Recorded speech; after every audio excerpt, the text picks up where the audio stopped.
Добро пожаловать в мой канал. Le chef de l'État s'est exprimé sur de nombreux sujets d'actualité à l'échoue de son discours prononcé à l'Élysée, ce mercredi, devant des journalistes français et étrangers.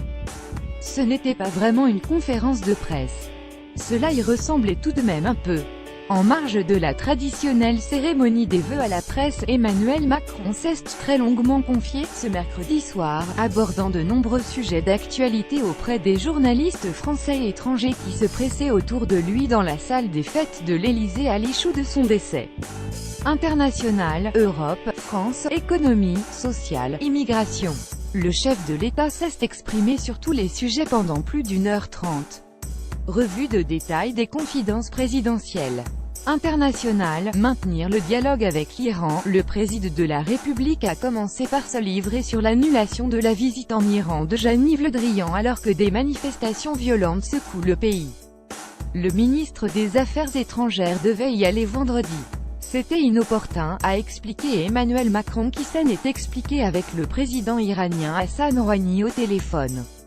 Je lui ai dit, s'il y va, il condamne ce que vous êtes en train de faire, je vais être clair avec vous.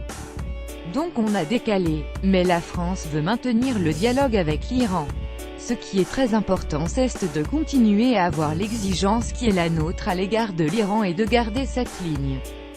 Sinon, on est en train de reconstruire subrepticement un axe du mal. On voit bien le discours officiel, qui est porté par les États sunnites, l'Arabie Saoudite ou Israël, qui sont nos alliés à de nombreux égards, c'est quasiment un discours qui va nous conduire à la guerre en Iran, a assuré Emmanuel Macron. Si nous rompons toute discussion, le risque est d'aller vers des événements de conflictualité extrême. Quant aux accusations du président iranien adressées à la France d'héberger sur son sol les opposants au régime de Téhéran des moudjahidines du peuple, Emmanuel Macron les a rejetées. Toutes les oppositions politiques sont les bienvenues en France, toutes les actions terroristes seront combattues. Il faut des faits pour expliquer que nous soutenons un mouvement, a fait valoir le chef de l'État avant d'aborder d'autres sujets internationaux et notamment le programme de ses déplacements. Emmanuel Macron compte se rendre au Liban avant les élections législatives de mai 2018 et en Amérique du Sud, peut-être au Venezuela, au deuxième semestre de l'année. Dans l'immédiat, c'est pour la Chine qu'il s'envole lundi. Plusieurs accords seront signés, a-t-il annoncé, mais ce sera aussi pour moi l'occasion de parler de l'implication de la Chine dans la lutte contre le réchauffement climatique. Je souhaite que l'ONU puisse travailler sur les sujets carbone liés à la Chine. Europe, mettre en place un nouveau traité européen, c'est le grand chantier d'Emmanuel Macron, celui sur lequel il a bâti une partie de son élection. L'enjeu, pour lui, consiste à la relancer, notamment dans la perspective du scrutin de 2019. On a une discussion avec la chancelière allemande sur les institutions. Les sujets sur la défense, l'immigration, l'énergie avancent considérablement. Nous avons la volonté d'avoir des positions communes sur les sujets économiques et monétaires, défricher les grands sujets pour déterminer les lignes de force, a expliqué Emmanuel Macron. Objectif: mettre en place un nouveau traité européen, pour relancer une Europe en panne depuis l'échec du référendum de 2005 en France. La chancelière y est favorable, a assuré le chef de l'État. Le 22 février prochain nous serons en mesure de définir quelques grands axes pour aller plus loin dans la relation bilatérale. Immigration, nous n'avons pas la capacité d'accueillir massivement tous les gens qui arrivent. La réforme s'annonce compliquée pour la majorité présidentielle. Elle a déjà fait apparaître une ligne de clivage entre l'aile droite et l'aile gauche.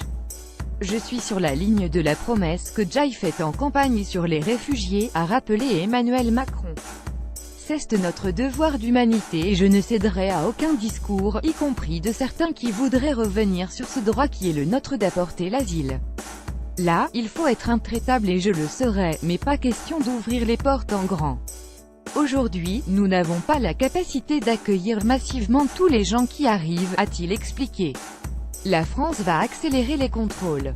Cela ne veut pas dire qu'on va expulser les gens au lendemain du contrôle, mais on va leur dire beaucoup plus rapidement, vous n'avez aucune chance d'accéder à l'asile, a expliqué Emmanuel Macron.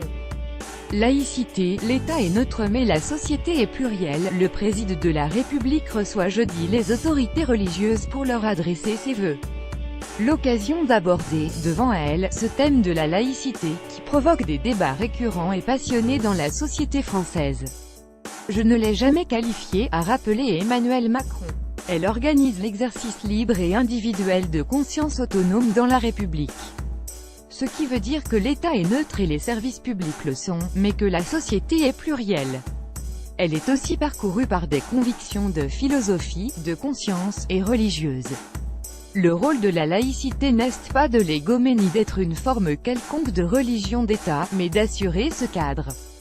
Et la laïcité est pour moi le cadre indispensable de cette neutralité en ce qu'elle permet aux consciences libres de se forger. Islam posait le sujet de la relation entre la République et l'islam. Le chef de l'État ne veut pas mêler le sujet de l'islam à celui de la laïcité. Il ne faut pas confondre les sujets, a-t-il prévenu. La manière dont vit notre société avec un monothéisme qui est l'islam, ce n'est pas le sujet de la laïcité. Il ne faut pas être hypocrite. Le président de la République veut poser le sujet de la relation entre la République et l'islam. Parce qu'on a entre 4 et 6 millions de nos concitoyens qui ont pour religion l'islam et qui vivent dans la République pour une écrasante majorité de manière totalement normale. Simplement la relation qui a été construite entre la République française, ses institutions, et leur religion est profondément différente de celle qui a été construite avec les autres parce que l'histoire n'est pas la même. Et cette religion, elle s'est développée en France après la loi de 1905.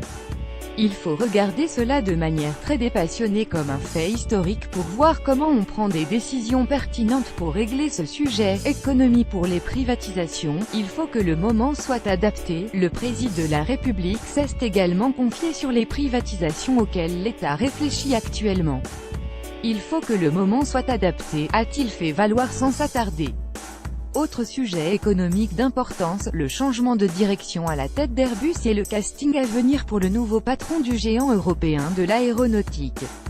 Il faudra que ce soit le meilleur, qu'il soit bon et qu'il ait la volonté de cultiver les intérêts à court et moyen terme de l'entreprise, ce qui n'a pas toujours été le cas, a glissé Emmanuel Macron. Social, la vraie réponse, c'est le projet éducatif. Après un début de mandat marqué par des mesures comme la libéralisation du marché du travail ou la suppression de l'ISF, Emmanuel Macron a annoncé au soir, dans ses vœux, un virage social pour 2018. Cela n'existe pas de financer des mesures sociales si on ne produit pas, a-t-il assuré, comme pour justifier son début de mandat et une impression de déséquilibre dans sa politique. Je ne vais pas vous dire que je ne me suis jamais senti boiter, a-t-il confié en niant toutefois tout déséquilibre dans son action. La mesure la plus sociale qu'on puisse faire dans notre pays, c'est de permettre aux jeunes qui sont nés dans des quartiers difficiles d'avoir les mêmes chances d'accéder à un emploi que les autres. Cela passe par des réformes d'ouverture, a-t-il assuré, ajoutant, le plus grand dispositif social de la République ça a été l'école sous la Troisième République. Selon le chef de l'État, la vraie réponse sociale, c'est la mobilité économique et sociale c'est le projet éducatif. C'est l'ensemble de cette question que j'aurai à décliner dans le semestre. Corse, je ne compare ce sujet avec la Catalogne, très attendue sur l'île en février prochain. Après la victoire des autonomistes aux élections locales, le chef de l'État commence par l'assurer, je ne compare ce sujet avec la Catalogne, façon de mettre à distance la question de l'indépendance de la Corse. D'ailleurs, je crois que les Corses sont attachés à ce que leur île réussisse dans la République française, malgré ses spécificités et traditions que je respecte, a-t-il expliqué. Pour le président de la République, la réforme constitutionnelle peut être utilisée pour les collectivités territoriales. Champigny, je ne céderai à aucune facilité. Le chef de l'État avait très vite réagi après l'agression violente de 2 policiers lors d'une soirée de réveillon à Champigny. Il y a une expression que nous devons tous aux forces de l'ordre qui est celle d'une extrême solidarité. Il ne s'agit pas d'ouvrir de quelque manière que ce soit le débat, la moindre ambiguïté. Il faut regarder les choses qui sont efficaces, a-t-il assuré. Face aux voix qui s'élèvent pour demander le retour des peines planchers pour les agresseurs de policiers, Emmanuel Macron se montre toutefois dubitatif. Il y a une réflexion qui est celle de l'efficacité, je suis sceptique, a-t-il confié en prévenant, je ne céderai à aucune facilité dans ce contexte.